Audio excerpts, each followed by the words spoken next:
Hi everyone, कैसे हैं आप सब। आज मैं आपको यहाँ पर रिबॉन्डिंग बता रही हूँ और रिबॉन्डिंग करने से पहले आपको कुछ बातों का ध्यान रखना चाहिए कि बालों में कलर नहीं होना चाहिए, मेहंदी नहीं होनी चाहिए कम से कम 1 महीने पहले। तो बालों को अच्छे से क्लीन कर लिया है, शैम्पू कर लिया है, शैम्पू करना है, कंडीशनर नहीं करना है। उसके बाद आपको करना है बालों को ब्लो ड्रायर, मतलब जो हीट वाला है वो नहीं करना है, नॉर्मल वाले से जो मतलब जिसे बाल सुखाते हैं ना, कूल वाला, उससे हम बालों को सुखा लेंगे। और उसके बाद हम यहाँ पर करेंगे ये स्ट्रेटनिंग। तो यहाँ पर हम स्ट्रेटनिंग करने के लिए पतली पतली लेयर लेंगे। आप चाहो तो डायरेक्ट भी कर सकते हो, मतलब जो रिबॉन्डिंग क्रीम है आप डायरेक्ट भी लगा सकते हो, लेकिन अगर आपको स्ट्रेट करके लगाते हो तो आपको इजी रहता है क्रीम लगाने में। लेकिन आप दोनों तरह से कर सकते हो, आपको पहले ज़्यादा बालों को स्ट्रेट करने की ज़रूरत नहीं है, आप डायरेक्ट भी अप्लाई कर सकते हो। तो वो भी तरीका मैं आपको बताऊंगी, और ये तरीका भी सही है, वो तरीका भी सही है, उसमें टाइम कम लगता है। इसमें बहुत ज़्यादा टाइम लग जाता है, पहले बालों को स्ट्रेट करो फिर आप क्रीम अप्लाई करो। तो चलिए हम यहाँ पर इसी तरह से करते हैं। और तो सबसे पहले हमने जो है बालों में शैम्पू कर लिया था और कंडीशनर नहीं करा था। उसके बाद पतली पतली लेयर लेकर के हम बालों में स्ट्रेटनिंग कर रहे हैं। बालों को स्ट्रेट करने के लिए हमने यहाँ पर आइकॉनिक की स्ट्रेटिंग मशीन ली है, जो कि काफ़ी सही वाली है। इससे बाल बहुत अच्छे से स्ट्रेट भी हो जाते हैं और बालों में चमक भी आती है। अगर आप रिबॉन्डिंग या स्मूथनिंग नहीं भी कर रहे हो, तब भी अगर आपके पास कोई क्लाइंट्स आता है बालों में स्ट्रेट कराने के लिए, तो आप इससे बढ़िया से कर सकते हो। तो यहाँ पर हम पतली पतली लेयर लेते जाएंगे, और आप किसी की हेल्प भी ले सकते हो, नहीं तो आप इस तरह से पिन लगा करके, अगर आपके पास कोई नहीं है तो आप ऐसे भी कर सकते हो। तो यहाँ पर हम स्ट्रेट कर रहे हैं बालों को इस तरह से पतली पतली लेयर ले करके। थोड़ा सा टाइम ज़रूर लगता है, लेकिन बाल बहुत ही सुंदर आता है।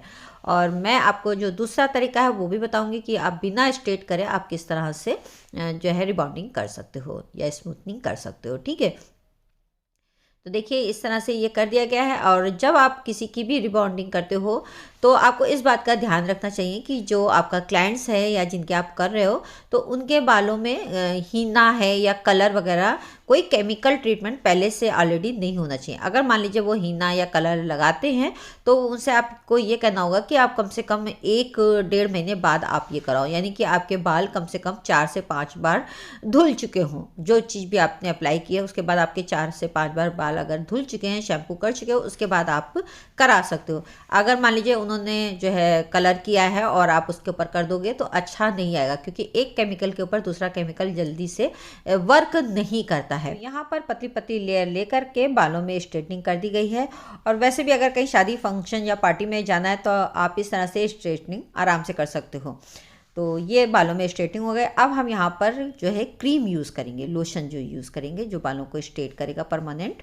तो इसके लिए यहाँ पर मैंने सॉफ्ट क्रॉस का ग्लैट लिया है, काफ़ी अच्छा रहता है। तो इसमें आपको 2 पाउच मिलते हैं, जब भी आप लेने जाओगे तो आपको 2 पाउच एक साथ मिलेंगे, 0 नंबर और N नंबर, जो आप मेरे हाथ में देख रहे हो। तो स्टार्टिंग में हम 0 वाला करेंगे, और एक बाउल में हम इसको निकाल लेंगे। कांच की बाउल में निकाल लो या इस तरह से प्लास्टिक की बाउल में आप निकाल लो।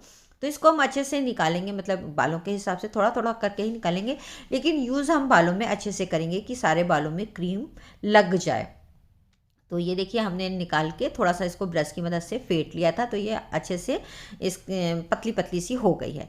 अब यहाँ क्या करेंगे कि हम फॉइल पेपर को नीचे लगा देंगे, और उसके बाद हम क्या करेंगे कि पतली पतली लेयर लेंगे। और मैं अपने चैनल पर ऑनलाइन क्लासेस ले रही हूँ, तो इस तरह से वीडियो ही देती हूँ जिससे आप घर बैठे आसानी से स्टेप बाय स्टेप सीख पाओ। तो ब्रश की मदद से हम इसमें ना क्रीम लगाएंगे, और क्रीम को जैसे स्पा क्रीम आप लगाते हो ना, पहले ब्रश से हम इसको फैला लेंगे, और फिर हम फिंगर की मदद से इसको हम इस तरह से मिक्स करेंगे, बालों में मर्ज कर देंगे इस तरह से। ये देखिए है ना, जैसे बालों में वो अच्छे से मिक्स हो जाए और वो अपना वर्क बढ़िया से करें। फॉइल पेपर नीचे लगा देंगे, ग्लव्स भी हम पहन लेंगे। थोड़ा सा जब आप ये जिस दिन रिबॉन्डिंग आप घर पे मतलब पार्लर में करते हो ना, तो थोड़ी सी स्मेल आती है जो इस क्रीम की है, तो वो थोड़ा सा ऐसा लगता है।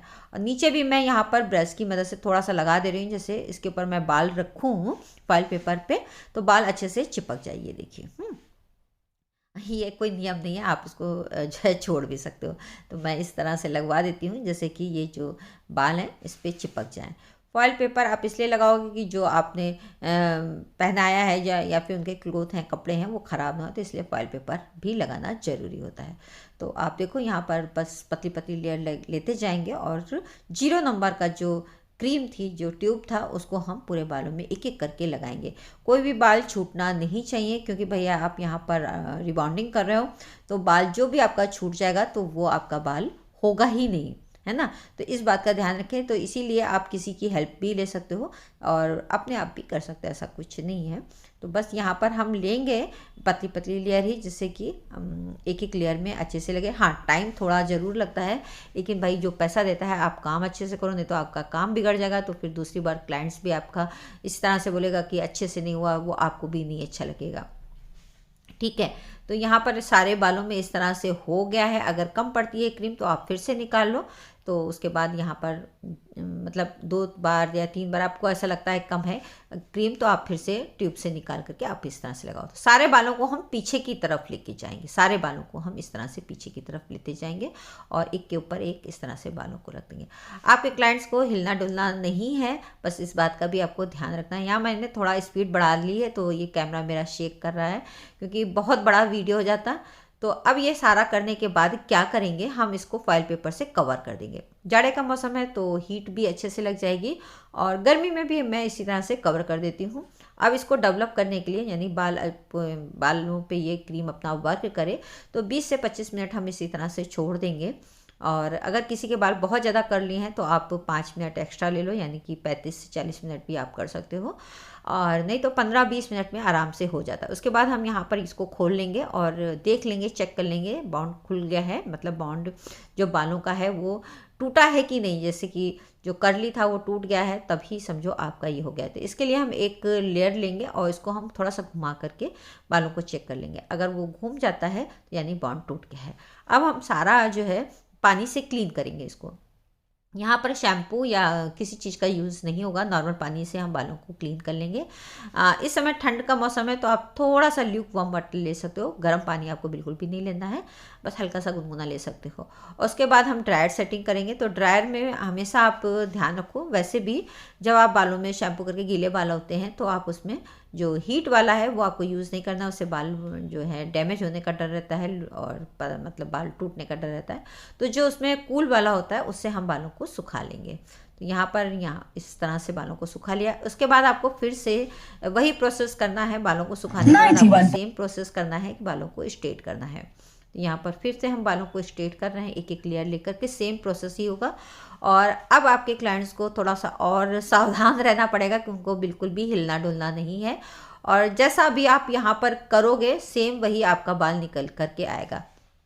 जैसा आप स्ट्रेटिंग करोगे सेम वैसे ही आपका बाल जो है लास्ट में आपके क्लाइंट्स का निकल के आएगा। तो स्ट्रेटिंग आप अच्छे से करो, पहले वाले से ज़्यादा बेटर अब होगी। पहले वाले में तो आप ना भी करते तब भी आपका काम चल जाता, लेकिन अब आपको स्ट्रेटिंग अच्छे से करनी होगी। तो ये वाली आइकॉनिक की बढ़िया है, तो इससे मैं आराम से अच्छे से हो जाता है। तो एक एक बाल लेकर के हम बढ़िया से कर लेंगे। और क्योंकि अभी बॉन्ड टूट गया है तो बालों में स्ट्रेटिंग भी जल्दी ही हो जाती है। पूरा जो आपका ये रिबॉन्डिंग वाला जो प्रोसेस है इसमें आपको कम से कम 2-3 घंटा तो लग ही जाता है, क्योंकि आप बार बार बाल धुलने होते हैं, फिर उनको सुखाना होता है, फिर स्ट्रेटनिंग करनी होती है। तो आराम से 3 से 4 घंटा तो मान के चलिए कि लग ही जाता है, बाल अगर बड़े हैं या छोटे हैं कुछ भी हैं। अब यहाँ पर हम न्यूट्रलाइज़र लेंगे, सॉफ्टवेयर का ही न्यूट्रलाइज़र लिया है, और इसको भी हम निकालेंगे। आप कहोगे तो इसका लिंक भी, दोनों मशीनों का लिंक मैं आपको नीचे डिस्क्रिप्शन बॉक्स में दे दूंगी, यानी कि जो आइकॉनिक की मैंने स्ट्रेटिंग मशीन यूज़ की उसका भी दे दूंगी और सॉफ्टवेयर के ग्लैड का भी दे दूंगी। ये दोनों सब चीज़ें मैंने अमेज़ॉन से ही मंगाई हैं। अब यहाँ पर बाल स्ट्रेट हो गए हैं। अब यहाँ पर हम न्यूट्रलाइज़र का यूज़ करेंगे। उससे पहले हम नीचे फॉइल पेपर लगा लेंगे। यहाँ क्रीम को अच्छे से मिक्स कर लेंगे। जब क्रीम निकालते हैं तो थोड़ी सी थिक होती है, तो आप उसको ब्रश की मदद से अच्छे से फेंट लो। क्रीम में आपको कुछ भी मिक्स नहीं करना है, नॉर्मल आपको फेंट लेना है। और उसके बाद हम यहाँ पर फिर वही करेंगे प्रोसेस जैसे पहले वाली क्रीम लगाई थी। पतली पतली लेयर लेनी है और आपको एक एक लेयर में अच्छे से उस क्रीम को लगाना है। जैसे स्पा क्रीम आप लगाते हो सेम ही वही प्रोसेस है। तो यहाँ पर भी हम इसी तरह से कर रहे हैं, एक एक लेयर लेते जाएंगे और उसमें ये जो न्यूट्रलाइज़र है उसको हम अच्छे से लगाएंगे। मैंने इसीलिए कहा कि काफ़ी टाइम लग जाता है, मतलब जो क्रीम आप लगाते हो उसमें ज़्यादा टाइम नहीं लगता है, उस प्रोसेस में इतना टाइम नहीं लगता है। 15 से 20 मिनट आपको क्लाइंट्स को सिर्फ बैठाना पड़ता है, लेकिन बाकी जो स्ट्रेट करना है, फिर धोना है, फिर स्ट्रेट करना है, इसमें आपका टाइम ज़्यादा लग जाता है। तो और जैसे आपका क्लाइंट्स घर से शैम्पू नहीं करके आया है तो आपको शैम्पू भी करना पड़ेगा। इसके बाद जब आप ये क्रीम लगाओगे उसके बाद भी बालों को धोना पड़ेगा। इसके बाद क्या करना है वो भी मैं आपको बताऊंगी। तो इसको भी हम सेम प्रोसेस सेम ही करेंगे और स्टेप बाय स्टेप मैं आपको इसीलिए बता रही हूँ जैसे आप आराम से देखो और खुद का भी कर सकते हो। ऐसा बिल्कुल भी नहीं है, बस आप खुद का भी कर सकते हो। कैसे कर सकते हो? आपको हिलना नहीं है, डुलना नहीं है और आप आराम से अपने बालों को आगे ला करके कर सकते हो। तो बस ये हम कर लेंगे, क्योंकि इसमें अगर आप जो लास्ट वाला है ना, जब हम न्यूट्रलाइज़र यूज़ करते हैं तो अगर आप हिलोगे डुलोगे तो बाल ना मूव होता है। अगर आप गर्दन आप मूव करोगे तो आपका बाल मूव होगा। जब आपका बाल मूव होगा तो वो वर्क अच्छे से नहीं होगा और बालों में वो अच्छे से वर्क ही नहीं करेगा और आपका बाल स्ट्रेट होने की जगह घुमा घुमा सा ही रहेगा। तो इसीलिए कहते हैं ना कि जब आप ये क्रीम लगा रहे हो तो आपको बिल्कुल स्ट्रेट ही बैठना है, इसीलिए कहा जाता है। और जब ये आपका हो जाता है उसके बाद भी आपको 72 जो है आवर्स, मतलब 72 घंटे आपको काफ़ी सावधानी की ज़रूरत पड़ती है। जैसे बालों में आपको कोई क्लिप नहीं लगानी है, बालों को गीला नहीं करना है। बालों को गीला कर सकते हो बट आपको कोई क्लिप नहीं लगानी है। तो आप नहाओगे तो गीले हो जाएंगे, फिर आप उनको झाड़ोगे पोछोगे। तो इसलिए आपको थोड़ी सी सावधानी रखनी है। कान के पीछे नहीं करना है, क्लिप नहीं लगानी है। बालों में जैसे हम लोग टॉवेल से बालों को धो करके बांध लेते हैं ऊपर, वो चीज़ आपको नहीं करनी है। तो बस आपको 70 जो है 2 आवर मतलब 72 घंटे आपको थोड़ी सी सावधानी रखनी पड़ेगी। उसके बाद आप देखोगे कि आपके बाल काफ़ी लॉन्ग लास्टिंग चलेंगे। अच्छा, इसमें लोग कहते हैं कि क्या हम ऑयलिंग कर सकते हैं? हाँ जी, आप ऑयलिंग भी कर सकते हैं इन बालों में, और ऑयलिंग भी कर सकते हैं। इसके बाद आप चाहें तो कलर भी लगा सकते हैं अपने बालों में, सब कुछ कर सकते हैं, स्पा भी कर सकते हैं।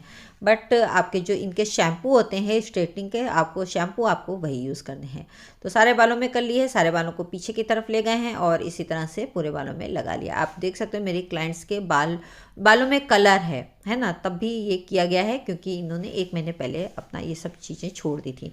तो इसको फिर हम फॉइल पेपर को कवर कर देंगे और इस समय हम अपने क्लाइंट से ये कह सकते हैं, हाँ भैया आप अपना मोबाइल देखो, बाकी आपको हिलना डुलना बिल्कुल भी नहीं है। पानी पी सकते हो ग्लास ले करके, लेकिन आपको उसी तरह से बैठे रहना है। और ये जो प्रोसेस है इसमें भी हम 25 मिनट 20 मिनट 15 मिनट बालों के हिसाब से लेंगे। जैसे बाल ज़्यादा कर्ली नहीं है तो 15 मिनट का टाइम लेंगे, नहीं तो 20 मिनट या 25 मिनट अगर बाल बहुत ज़्यादा कर्ली हैं। अब हम इसको खोलेंगे, फिर देख लेंगे, एक बार चेक कर लेंगे। अब तो हो ही गया है, अब चेक करने की ज़रूरत नहीं है। अब हम फिर इसको नॉर्मल पानी से बालों को क्लीन करा देंगे और इसके बाद अब आपको कोई भी स्ट्रेटनिंग वगैरह की ज़रूरत नहीं पड़ेगी। बस आपको नॉर्मल पानी से आपको बालों को धो लेना है। चाहो तो वही हल्का ल्यूक वार्म वाटर ले सकते हो और उसके बाद आप जो है हल्का से चाहो तो ड्राई लगा दो, नहीं तो आप इसी तरह से जो है टॉवल से जो है मतलब सुखा करके बाल देखेंगे आप बहुत अच्छा आ गया। इस समय आप स्पा क्रीम का यूज़ कर सकते हो या फिर आप ये जो है कोई भी क्रीम ऐसे जो सीरम वगैरह होते हैं वो आप लगा सकते हो। तो सीरम लगाने के बाद आप देख सकते हो इनके बाल कितने अच्छे हो गए हैं और बहुत ही ज़्यादा बढ़िया बाल हो गए हैं। बस आपको यही ध्यान रखना है कि जो है आपको बालों में शैम्पू और जो कंडीशनर है इन्हीं का यूज़ करना है, स्ट्रेट हेयर वाला, और बालों में ऑयलिंग वगैरह टाइम टू टाइम करनी है, तो जिससे आपके बाल अच्छे बने रहें, मजबूत रहें, बाल झड़े टूटे ना। बस और कोई ज़्यादा सावधानी रखने की ज़रूरत नहीं है। तो आज की वीडियो में मैंने आपको स्टेप बाय स्टेप बताया कि आप किस तरह से रिबॉन्डिंग कर सकते हो। अगर आपको मेरा वीडियो थोड़ा सा भी अच्छा लगता है तो प्लीज़ वीडियो को लाइक शेयर कमेंट्स जरूर करिएगा और इसी तरह से और वीडियो देखने के लिए आप मेरे चैनल को कर लीजिए सब्सक्राइब, बेल आइकॉन को भी क्लिक कर दीजिएगा। और मैंने जो है 45 डेज़ की क्लास लेकर के चली हूँ, तो इसका जो है प्ले लिस्ट भी मैंने बना दी है। प्ले लिस्ट आप मेरे चैनल पर जा कर के 45 डेज़ की देख सकते हैं, जिसमें आपको काफ़ी अच्छे अच्छे वीडियो मिलेंगे। अच्छा लग रहा है ना? तो ये रिबॉन्डिंग कम से कम 6 महीने तो चलती है, इससे ज़्यादा भी चल जाती है अगर आप बालों की केयर करेंगे। बस यही करना है कि आपको बहुत ज़्यादा बालों में क्लिप या ऊपर उठा करके या जूड़ा इस तरह से नहीं बनाना है। तो आई होप आपको आज का मेरा वीडियो अच्छा लगा होगा। अच्छा लगे तो प्लीज़ लाइक शेयर कमेंट्स जरूर करिएगा। साथ ही आप मुझको इंस्टा पे भी फॉलो कर सकते हैं, इंस्टा की आईडी मेरी ये, और मैं फेसबुक पेज पर भी हूँ, तो आप वहाँ पर भी मुझको फॉलो कर सकते हैं। Thank you for watching, love you, bye bye, take care, अपना ध्यान रखिएगा। प्रोडक्ट के लिंक आपको नीचे डिस्क्रिप्शन बॉक्स में मिल जाएंगे। बाय।